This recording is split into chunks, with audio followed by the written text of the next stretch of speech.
Welcome to our channel. मैं अंजलि स्वागत करती हूँ आपका अपने चैनल में। चलिए हम लोग कंटिन्यू करते हैं अपना इंसर्ट मेन्यू, क्योंकि लास्ट टाइम हम इंसर्ट मेन्यू पे वर्क कर रहे थे। तो स्टार्ट करते हैं। तो यहाँ पर मैंने एक फाइल बनाई हुई है और आज हम इसमें जैसे मैंने ये इमेज इंसर्ट की है, या आप इस पेज पे देख सकते हैं यहाँ पर मेरी इमेज इंसर्ट है, या एक शेप मैंने इंसर्ट की हुई है। तो हम स्टार्ट करते हैं कैप्शन से, क्योंकि फॉन्ट वर्क तक हम पिछली वीडियोज में कंप्लीट कर चुके हैं। तो कैप्शन क्या होता है उसके बारे में सीखेंगे, कैप्शन का वर्क क्या होता है, कहाँ यूज होता है। तो एक्चुअल में कैप्शन क्या होता है, जैसे आप अपनी बुक्स में देखते हो कि जो भी आपकी इमेज दी है, या जो भी आपकी फाइल है, फाइल के अंदर या जो आपकी बुक्स है उनमें आपकी इमेज शेप या टेबल दी हुई होती है, और उसके नीचे मेंशन किया हुआ होता है कि फिगर नंबर 2 है या फिगर नंबर 3 है या 1 है, एंड उसका नाम दिया होता है कि किस तरीके की वो इमेज है। तो उसी को कैप्शन देना बोलते हैं, यानी कि उस इमेज को, उस शेप को, उस टेबल को, उस फिगर को एक टाइटल देना। ठीक है, जिससे कि पता चले वो क्या है। तो चलिए हम लोगों को क्या करना है, पहले आपने जो इमेज इंसर्ट की है उस पर आपको क्लिक करना है, यानी कि कर्सर रखना है उस पर, एंड आपको इंसर्ट मेन्यू में जाना है, कैप्शन में जाना है। यहाँ से आप इसको नाम दे सकते हो। तो मैं कुछ भी यहाँ पे नाम दे देती हूँ इसको, वॉलपेपर। यहाँ पे आपका कैटेगरी किस टाइप की है, ये फिगर है, टेबल है, टेक्स्ट है, ड्राइंग है, तो मैं यहाँ पे फिगर ही रख रही हूँ। नंबर इस पे कैसे आना चाहिए कि आपकी फिगर 1 2 3 लिखा है, या figure first second third fourth लिखा है, या फिगर ABC लिखा है, तो मैं इसको 1 2 3 ही रखती हूँ। उसकी पोजीशन आपको क्या रखनी है, जो आपका कैप्शन है वो अबव आना चाहिए या बिलो आना चाहिए, इस इमेज के ऊपर या नीचे लिखा आना चाहिए, तो मैं बिलो रख रही हूँ, एंड ओके। तो आप देखेंगे यहाँ पर आपके सामने लिखा हुआ आ गया फिगर 1 वॉलपेपर। ऐसे ही मैं सेकंड इमेज पे जा रही हूँ, यहाँ पर भी मैं कोई इमेज इंसर्ट कर लेती हूँ, इंसर्ट इमेज, एंड ये ले लेते हैं हम लोग। इसको आपको कोई कैप्शन देना है तो आप दे सकते हैं, मैंने यहाँ कर्सर रखा है, इंसर्ट में जाएंगे, कैप्शन, एंड कैट, ये हम लिख देते हैं एनिमल, एंड ओके। तो ये आपका आ गया है फिगर 2 एनिमल। ऐसे ही आप जिसको चाहे उसको यहाँ से कैप्शन दे सकते हो।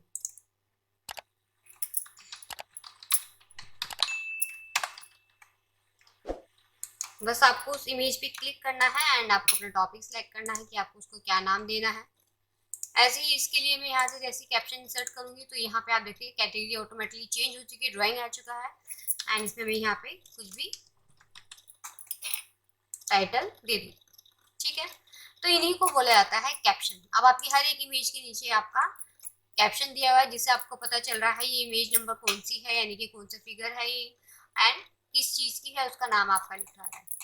तो आई थिंक आपको समझ में आ गया होगा कि इंसर्ट में जाके आपको कैप्शन का यूज कैसे करना है। नेक्स्ट ऑप्शन है हमारा बुकमार्क, सॉरी हाइपरलिंक। अब हाइपरलिंक क्या होता है, हाइपरलिंक में जैसे कि आप किसी अदर फाइल का लिंक यहाँ पर डालना चाहते हैं।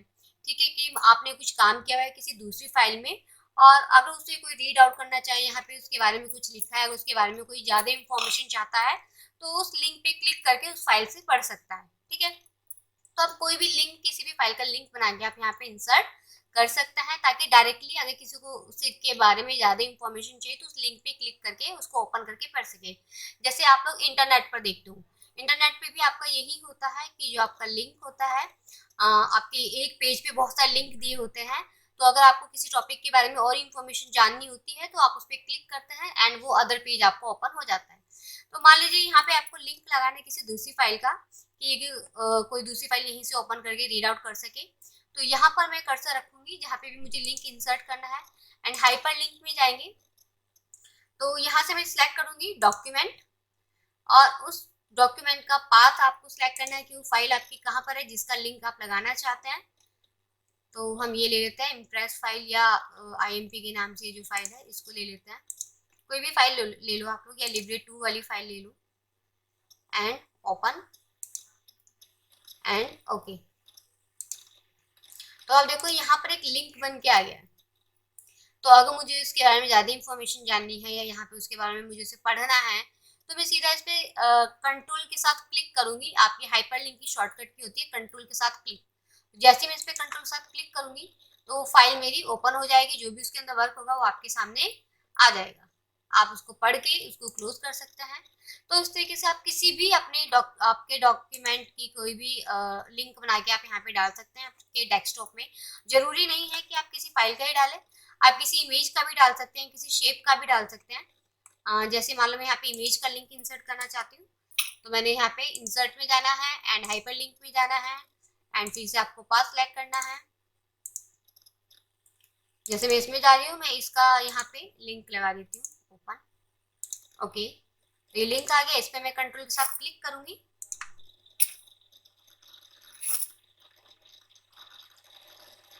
तो वही इमेज मेरी ओपन हो जाएगी। ये देखिए, क्लोज कर लेते हैं। ऐसे ही अगर आप किसी वर्ड को लिंक बनाना चाहो कि जैसे मैं इस वर्ड पे क्लिक करूं तो मेरी कोई अदर फाइल ओपन हो जाए, यानी कि आप उसका लिंक बनाना चाहते हैं, तो उसके लिए आपको क्या करना है, पहले हम एक यूआरएल को कॉपी कर लेते हैं जो मुझे इसकी जगह पर चाहिए, यानी कि जैसे मैं इस पर क्लिक करूं तो मेरा वो ओपन हो जाए। यहाँ से हम ले लेते हैं कोई भी लिंक, जैसे हम लोग ले लेते हैं नेचर वॉलपेपर, या फेसबुक का ले सकते हो आप, facebook.com। इस पे आपने एंटर किया, ठीक है। आप चाहते हैं कि आप उस वर्ड पे क्लिक करें तो ये पेज खुल के आ जाए, तो मैं इसके जो ये मेरा लिंक है इसको मैं एड्रेस बार से कॉपी कर लेती हूँ, कंट्रोल सी, एंड हम चलते हैं अपने राइटर में। और मैं बनाना चाहती हूँ इस ये जो ड्रिपिंग वाला वर्ड है, इस वर्ड को मैं एक लिंक बनाना चाहती हूँ, तो इस वर्ड को हम सिलेक्ट कर लेंगे सबसे पहले, फिर इंसर्ट में जाएंगे, हाइपर लिंक में जाएंगे एंड इंटरनेट में जाएंगे, और यहाँ पे मैं वो यूआरएल को पेस्ट कर दूंगी जो भी मैंने कॉपी किया है, ठीक है। एंड अप्लाई करेंगे, ओके करेंगे, तो अभी मेरा लिंक बन गया। अब जैसे ही मैं कंट्रोल के साथ क्लिक करूंगी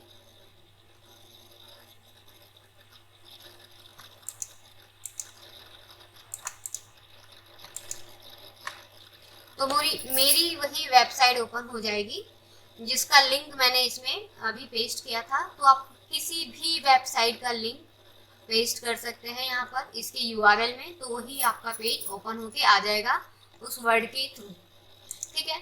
तो ये आपका हाइपर लिंक का ऑप्शन था। इस तरीके से आपको हाइपर लिंक यूज करना है कि आप किसी वर्ड को भी हाइपर लिंक बना सकते हैं या आप किसी फाइल का लिंक भी इंसर्ट कर सकते हैं। नेक्स्ट ऑप्शन है आपका क्रॉस रेफरेंस। क्रॉस रेफरेंस का यूज क्या है, जैसे आप अपनी बुक्स में देखते हैं, जैसे आपका लिखा है फिगर 3 सनसेट, मान लो इसके बारे में यहाँ पर कुछ लिखा हुआ है, इस पेज पर कुछ लिखा है एंड आप बुक में क्या दिया होता है, यहीं पर उसका पेज नंबर, कौन से पेज पे वो इमेज है या वो शेप है एंड वो किस नाम से है।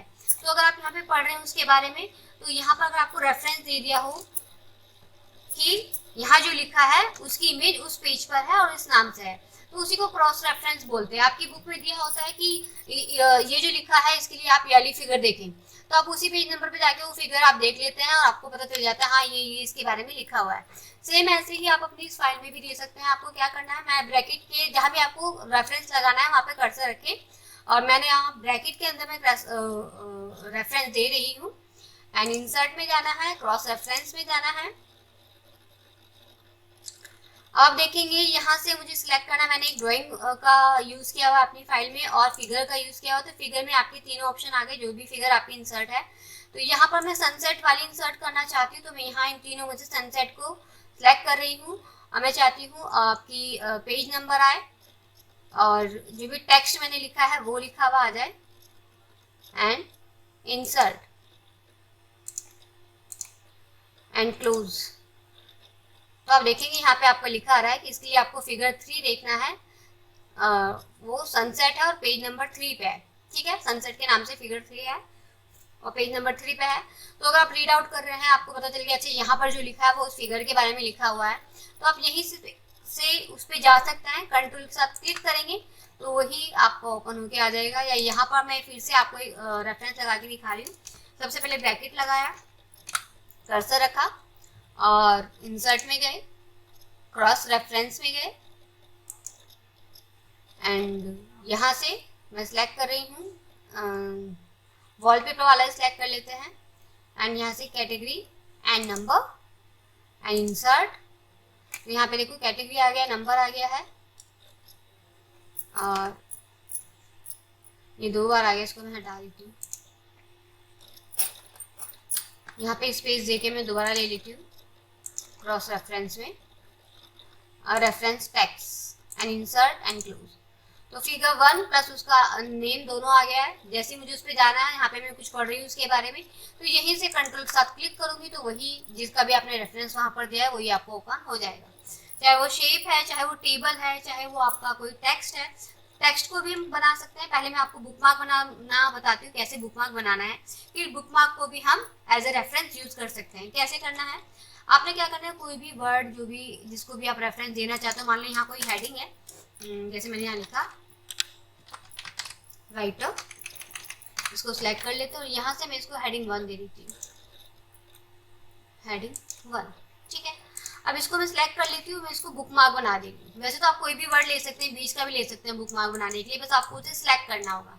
तो मैं इसको बना रही हूँ एंड इंसर्ट में जा रहे हैं, यहाँ से मैं इसको बुकमार्क बना लेती हूँ।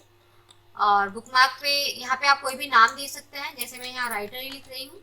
आप अपने अकॉर्डिंग कोई भी नाम इस बुकमार्क को दे सकते हैं, या जो आ रहा है आप वो भी रख सकते हैं एंड इंसर्ट कर लेंगे। तो पहले मैं आपको बुकमार्क का यूज बता देती हूँ क्या होता है। जैसे कहीं भी मान लो मैंने इसको सिलेक्ट करा और मैंने इसको बुकमार्क बना दिया, तो मैं नेक्स्ट डे आई, मुझे देखना है कि मैं कहाँ तक काम कर चुकी थी। जैसे आप लोग अपनी बुक में क्या करते हो, पेज में निशान लगा देते हो कि मैं यहाँ तक रीड आउट कर चुका हूँ, या पेज मोड़ देते हो। तो यहाँ पर क्या होता है, आप क्या करेंगे, उसे बुकमार्क बना के रख देंगे कि आप नेक्स्ट टाइम देख सको कि कहाँ तक आप रीड आउट कर चुके थे या कहाँ तक आप अपना काम कंप्लीट कर चुके थे। तो अब मैं मान लो नेक्स्ट डे आई, मैंने अपनी फाइल सेव कर दी थी, आज मैंने ओपन करी, मुझे देखना है मैं कहाँ तक वर्कआउट कर चुकी हूँ। तो मुझे इंसर्ट में जाना है और बुकमार्क में जाना है, देख लूंगी मैं कहाँ पे जाना है मुझे, राइटर पे एंड गो टू। तो आपका कर्सर डायरेक्ट आपकी बुकमार्क पर पहुंच जाएगा, आपको पता चल जाएगा अच्छा मैं यहाँ तक वर्क कर चुकी थी। ऐसे ही आप इनको भी बुकमार्क बना सकते हैं, किसी को भी जिसको आप सिलेक्ट करेंगे। सिलेक्ट करना है आपको सबसे पहले उस टेक्स्ट को एंड बुकमार्क पे जाना है और कोई भी नाम आपको दे देना है एंड इंसर्ट कर देना है। फिर आप नेक्स्ट डे आओगे, आपको देखना है तो आपको जाना है इंसर्ट बुकमार्क पे एंड बुकमार्क सिलेक्ट करना है कि बुकमार्क 1 पे जाना है या राइटर पे जाना है। तो मुझे 1 पे जाना है एंड गो टू। तो आपका कर्सर वहीं आ जाएगा जिसको आपने बुकमार्क बनाया है। तो आप बुकमार्क को भी एज ए रेफरेंस यूज कर सकते हो। जैसे ये मैंने राइटर वाला बुकमार्क बनाया है, इसको मैं एज ए रेफरेंस यहाँ पर यूज कर रही हूँ कि यहाँ पर उस के बारे में कुछ लिखा हुआ है, उस टॉपिक के बारे में, राइटर के बारे में कुछ बताया गया है। तो अगर आप उसको डायरेक्टली यहाँ से ये सारा रीड ना करके डायरेक्टली उसको पढ़ना चाहते हो, तो मैं उसको as a cross reference use कर रही हूँ। आपको इंसर्ट में जाना है, अगेन आपको क्रॉस रेफरेंस में जाना है, मुझे जाना है बुकमार्क। यहाँ से मैं बुकमार्क पे लगा रही हूँ रेफरेंस बुकमार्क, और मेरे 2 बुकमार्क है, इसमें से मैं राइटर पे लगा रही हूँ, यानी कि राइटर को यूज कर रही हूँ क्रॉस रेफरेंस में एंड इंसर्ट कर लेती हूँ एंड क्लोज। तो यहाँ पे आपका ये बुकमार्क आ गया है। अब जैसे मैं इस पे कंट्रोल के साथ क्लिक करूंगी तो किसी भी पेज पे होगा तो मेरा कर्सर वहाँ पर आ जाएगा, यानी कि वही टॉपिक मेरा ओपन हो जाएगा। तो इस तरीके से आप क्रॉस रेफरेंस, बुकमार्क और कैप्शन का यूज कर सकते हैं अपनी फाइल के अंदर। नेक्स्ट है आपका स्पेशल कैरेक्टर। अगर आप अपनी फाइल के अंदर वर्क कर रहे हैं, कोई भी आपको स्पेशल कैरेक्टर इंसर्ट करना है, तो आप स्पेशल कैरेक्टर में जाएंगे एंड यहाँ से आप देख सकते हैं बहुत सारे सिंबल्स आपको मिल जाते हैं, किस टाइप का सिंबल आपको यूज करना है तो वो आप सिलेक्ट कर सकते हैं। यहाँ से आप फ़ॉन्ट भी चेंज कर सकते हैं। तो जैसे आप फ़ॉन्ट चेंज करेंगे, तो मान लो मुझे ये यूज़ करना है या मुझे ये यूज़ करना है, जो भी आपको यूज़ करना है आपको उस पर क्लिक करना है एंड इंसर्ट कर देना है। ये देखो जहाँ पे आप कर्सर रखेंगे वहीं पे आपका आ जाएगा। ठीक है, तो अब जैसे फॉन्ट चेंज करेंगे तो ये आपके जो स्पेशल कैरेक्टर है ये भी चेंज हो जाएंगे। मान लो मैं यहाँ यूज़ करती हूँ वेबडिंग्स। जैसे मैंने वेबडिंग्स लिया तो आपके सामने ये सब चीज़ें आ गई हैं। मान लो मुझे बुक का सिंबल चाहिए तो मैं यहाँ से, ये टेलीफोन का चाहिए तो मैं बुक वगैरह का लेके इंसर्ट कर लेती हूँ। तो इनके साइज़ को आप बड़ा कर सकते हो, जैसे आप टेक्स्ट के साइज को बड़ा करते हो, सेम वही ऑप्शन है, बोल्ड कर सकते हो एंड इनको आप कलर कर सकते हो एंड इनको आप यहाँ से हटा के, जैसे मैंने इसको यहाँ से कट किया और इसको मैं यहाँ रखना चाहती हूँ, पेस्ट कर सकते हैं। तो ये काम है आपके स्पेशल कैरेक्टर का। अगर आपको कुछ नहीं मिल रहा है तो आप यहाँ से जाके ले सकते हैं। फॉर्मेटिंग मार्क है आपका कि आपने कहाँ पे स्पेस दिया है, कहाँ पे आपने लाइन का यूज़ किया है, कहाँ पे आपने एंटर यूज़ किया है। तो यहाँ पे लिखा है इंसर्ट नॉन ब्रेकिंग स्पेस, तो ये उसको शो कर देगा कि जहाँ पर आपने एंटर नहीं किया है और स्पेस दे दिया है तो ये उसको शो कर रहा है। तो formatting mark insert non breaking hyphen, कहीं आपने हाइपन यूज़ किया होगा तो उसके मार्क को शो कर देगा। तो जहाँ भी आपको ये मार्क इंसर्ट करने हैं आप फॉर्मेटिंग मार्क का ऑप्शन यूज़ कर सकते हैं। इस सिंपली इसका यूज़ यही है कि कहीं भी आप कुछ यूज़ कर रहे हैं, कोई स्पेस दे रहे हैं, एंटर कर रहे हैं, तो उन मार्क्स को आप शो कर सकें, उन मार्क्स को आप यहाँ से लगा सकें। नेक्स्ट है इसी में आपका table of content and index. Table of content and index में आपका जैसे आपकी बुक्स में होता है, शुरू में आपको दिया हुआ होता है कि किस पेज पे कौन सा वर्क हुआ है, तो ये आपका table of content and index का ऑप्शन होता है। तो ये हम आगे ये वाले जो हमारे ऑप्शन दे रहे हैं, हम आगे वाली वीडियो में कंटिन्यू करेंगे। आज हम इतना ही करते हैं। आई होप सो आपको ये सब ऑप्शन समझ में आए होंगे। फॉर्मेटिंग मार्क्स में हॉरिजॉन्टल लाइन भी बता देती हूँ, अगर आपको कहीं भी हॉरिजॉन्टल लाइन चाहिए तो इसके साथ आपको कर्सर रखना है जहाँ पे भी आपको हॉरिजॉन्टल लाइन चाहिए, एंड यहाँ से आप जाएंगे हॉरिजॉन्टल लाइन, तो वहीं पे आपकी एक लाइन इंसर्ट हो जाएगी, ठीक है। And note, foot note, table of content, page number, field, header, envelope, signature line, ये हम नेक्स्ट वीडियो में कवर करेंगे। आई होप सो आपको इतना समझ में आ गया होगा हॉरिजॉन्टल लाइन तक। और कुछ समझ में नहीं आया तो आप मेरे से पूछ सकते हैं कमेंट बॉक्स में। Thank you so much, and please like, subscribe and share my channel and click the bell icon for more videos. Thank you.